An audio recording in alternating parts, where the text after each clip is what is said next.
Raven Creek Highway is a deserted highway in the U.S. state of Arizona. During the day, the road seems completely ordinary, a long road through the dry mountains, with the occasional car passing by. But as night falls, a strange fear settles over this highway. There is no reason, but the people here know that driving this road after sunset is a dangerous decision. One night, a nurse named Emma Clark was returning from her night shift. The time was 1:40 a.m. She was tired, but mentally calm until the car radio turned on automatically and made a strange noise. There was no station on the radio, but a moment later, a faint but clear female voice came through the noise. "Someone help me." Emma looked at the radio in shock. She tried to lower the volume, but the radio was out of control. The sound was getting louder now. "Please stop. Go. He's coming." Emma immediately turned off the car radio, but the radio turned back on by itself. "Don't make a turn. Don't make a turn. Don't make a turn." Emma's breathing stopped. She was alone on the road. There was only darkness ahead, and red lights were flashing in the distance. The next moment, her eyes widened. A truck was coming at a fast speed on the turn ahead. Emma immediately braked. The truck went off the road in front of her and crashed into a tree. Emma was shaking. If she hadn't heard that sound, she might have been under the truck right now. But the question was, whose voice was that? The next morning, the police investigated the scene of the accident. The truck driver was dead. But the strange thing was that the same message was recorded again on Emma's car radio. "Someone help me. Don't make a turn," Police Officer Jack Perry said. "This sound is like an old recording, like someone is getting out of the system and broadcasting itself." But the case didn't end there. The next week, another driver, Mark Dillon, passed by the same highway at night.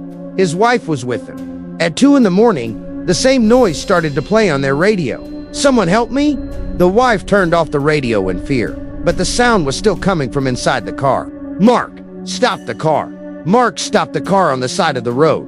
Suddenly, a blurry shadow appeared in front of them in the middle of the road. A woman in white, her hair disheveled, her face covered in blood. Mark, frightened, took his foot off the brake, and the car lurched. They both screamed. But when the car stopped, the woman was gone. When the police were shown the scene, they found the wreckage of an old car. The accident had been going on for many years, and the remains of a woman were recovered from the car. The name was Lisa Harper. According to the report, Lisa Harper was killed in an accident on this same road one night 7 years ago. Her body was found weeks later with the radio on. Then people started saying that Lisa's spirit now warns every car that approaches this bend. But unfortunately, sometimes her warnings come too late. 3 days after the Emma Clark incident, a young couple, Tom and Ellie, were driving along the same road in their car. Ellie turned on the light on her phone and said, "There's no network here. What a scary area."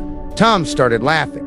Only a few miles left. Suddenly, there was a noise from the radio. "Don't cut it off, Tom." Ellie was shocked. It was a woman's voice. Tom turned off the radio, but the sound was still coming. "Don't look back." Tom looked in the rearview mirror and saw the shadow of a woman sitting in the back seat.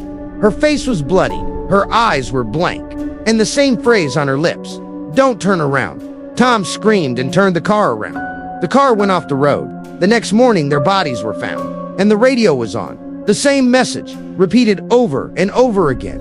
Now people shudder at the mention of Raven Creek Highway.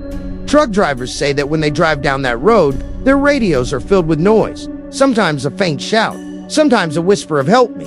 Some say that if you don't turn off the radio, the spirit can't see you, but rather warns you. But if you turn off the radio, you're on its list. One cold night, a local radio station decided to do an experiment. They put a microphone in a car and broadcast it live to find out where the sound was coming from. At 2 a.m., as the car rounded that dangerous bend, a terrifying scream rang out over the radio, and the live broadcast was cut off. The next day, the car was found empty, the engine off, the doors open, and the driver gone. Only one thing remained, the radio on and a faint voice coming out. "Don T-Bite," it is said. Lisa's spirit is no longer just warning, but what she ignored the warning. He himself becomes the warning, because every new soul, with it, joins the radio.